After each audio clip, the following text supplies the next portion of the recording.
సృజామ్యహం పరిత్రాణాయ సాధూనాం వినాశాయ చ దుష్కృతాం ధర్మ సంస్థాపనార్థాయ సంభవామి యుగే యుగే.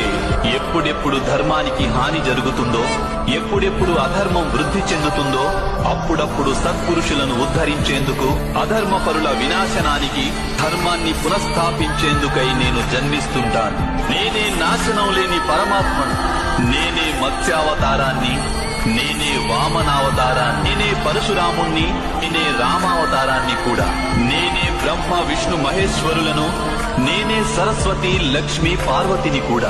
నేను పురుషుడను కాను, స్త్రీని కాను, నపుంసకుడిని కాను. నేను శరీరాన్ని కాను, శరీర అవయవాలను కాను.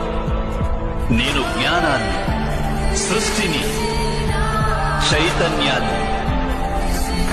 నేను పరబ్రహ్మ. నేనే